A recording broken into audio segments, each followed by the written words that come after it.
Hi guys, welcome back to the Unicorn Diaries podcast.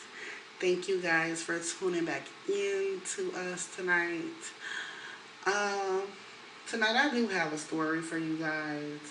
It is about a time where one someone's friend basically betrayed them in like the worst nightmare way possible.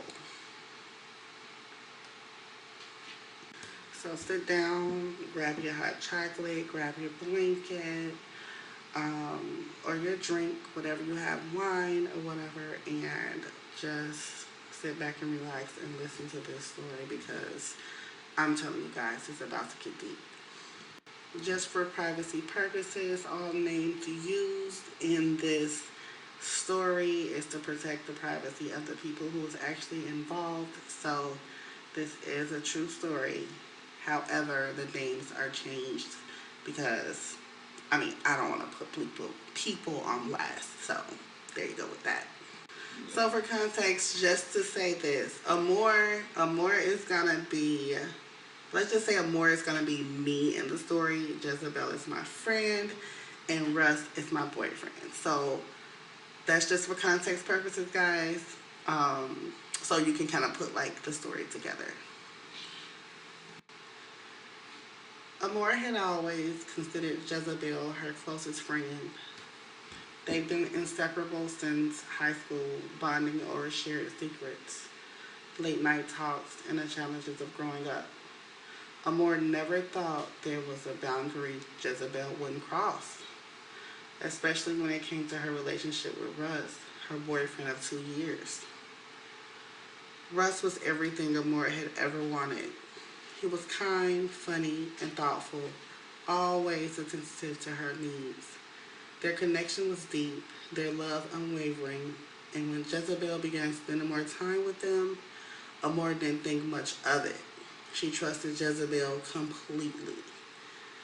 So the three of them hung out together, often grabbing coffee, watching movies, and making memories. It felt perfect.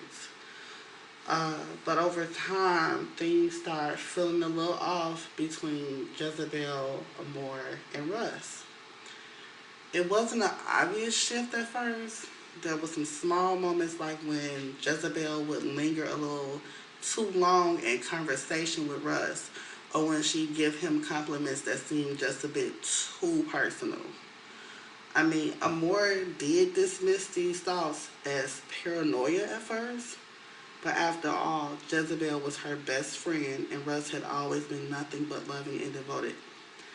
Nothing could possibly go wrong, right? I beg to differ. But one evening, Amor decided to surprise them both by arriving home early at Jezebel's apartment for a planned girls' night.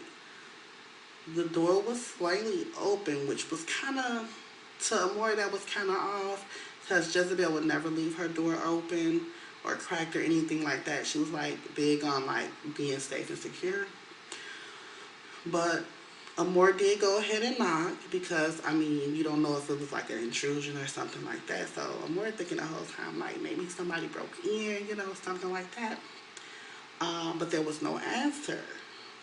So she pushed the door open. What she saw inside made her stop. Now, Amor is thinking like, what the F-U-C-K is going on because I don't see what I think I'm seeing right now. So she ended up seeing that Russ and Jezebel was entangled together on the couch. They were wrapped in each other's arms in a way that felt no room for doubt. Their faces were flushed, their clothing in disarray, and the air between them was thick with the aftermath of an intimate moment. For a second, though, Amor couldn't breathe. She couldn't process what she was seeing, but the realization soon hit her like a punch in the gut. Russ, she whispered, voice trembling. Jezebel, what? What is this? Both of them jerked apart at the sound of her voice. Russ looked horrified, his eyes wide with panic, while Jezebel's face was an unreadable mask of guilt and shame. Amor, I I didn't mean for this to happen, Jezebel said, her voice barely a whisper. It's just it just happened. Now y'all tell me if I'm wrong or not, but things don't just happen, things had to be going on over time within this situation where they was keeping it on the down low. People real good at keeping shit on the down low. But in this situation, me being a more, I'm not new to the game. Like, I'm true to the game. So, tears welled up in Amora's eyes, but she didn't say a word at first. The pain was too much. How could this have happened? She had trusted them both, trusted them more than anyone else in her life. And so after that, Russ was like, I'm sorry. His face looked at all like confused, like it looked at like, how somebody have like this guilty look on their face.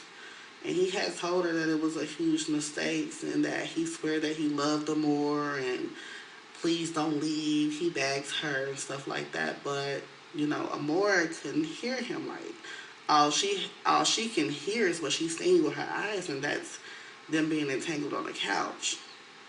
She didn't want to listen to nothing. She said every ounce of trust she had given to both of them felt like it had been ripped away in an instant. She turned, her body trembling with rage and heartbreak, and walked out of the apartment without looking back.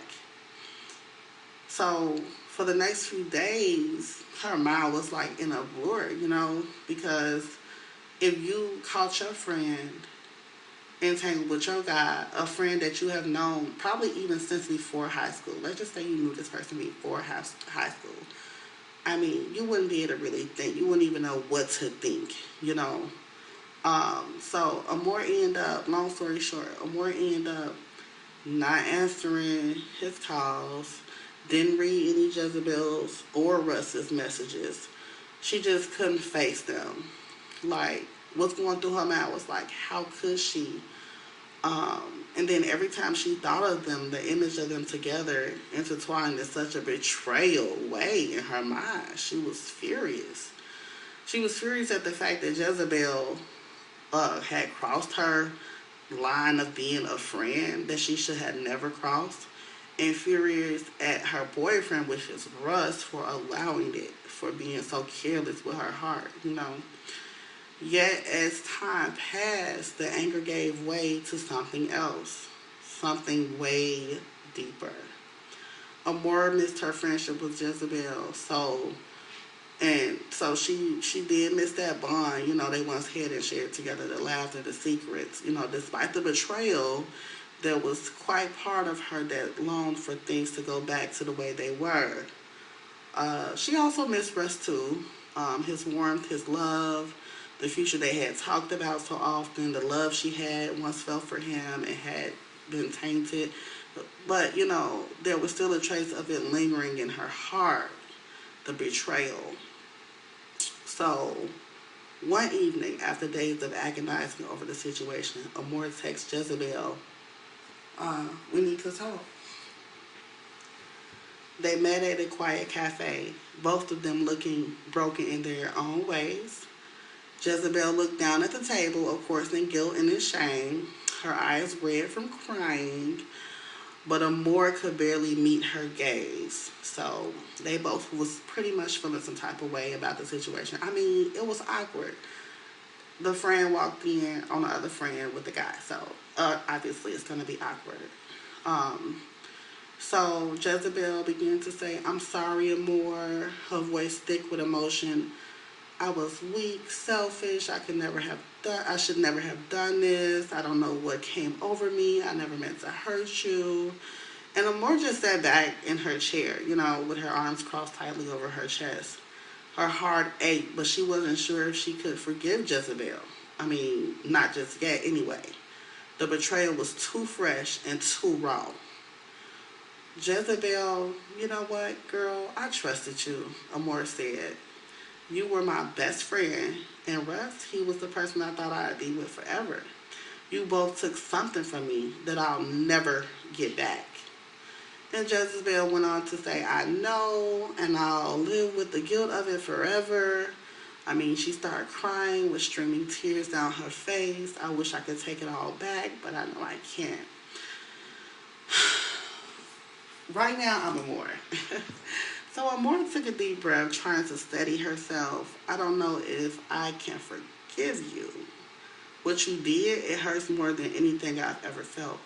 But also, I can't keep carrying this anger with me. I need space. I need time. And y'all, just so y'all know, when it comes to a heartbreak or something like that, you definitely need to give yourself time in that space. But so what happened next? It was like Jezebel, she nodded, she had a mixed emotions on her face, like a mix of sorrow and resignation. She said she understood she need time, but she'll be there. Um, and then she said she knows she lost the more, which pretty much, yeah, I mean, because she crossed that line. So Moore stood up, um, and she left the cafe. The weight of the situation still hung over her, but there was also a sense of relief. At least she had taken the first step towards healing. The road ahead would not be easy. She wasn't sure if she could ever fully heal from what had happened or if she would ever be able to trust Jezebel or Rust again. But one thing was certain, Amor was no longer defined by their betrayal. She would rebuild herself piece by piece and maybe, just maybe, learn to forgive, not for them, but for her own peace of mind. Time would change for her. She knew it could help her learn to let go of the past, even if even if the scars would always remain. And as she moved forward, she would take her with her the understanding that self-respect was more important than holding on to the relationship that had already been broken. So this story, guys, tells about a betrayal between a friend, boyfriend, and things like this happen in real life, and it has happened to a lot of people. But the best way to get through that, and you may not ever get over it, is time. And don't jump into anything quick like the next relationship or anything like that. Um, and let yourself heal. Give yourself that space and time and freedom to heal. And if you can find it in your heart to forgive people, forgive them, but let them be, because you already know what type of person they are. But again, guys, thank you for listening to the Unicorn Diaries podcast. I hope you like this bedtime story. I will see you on the next podcast.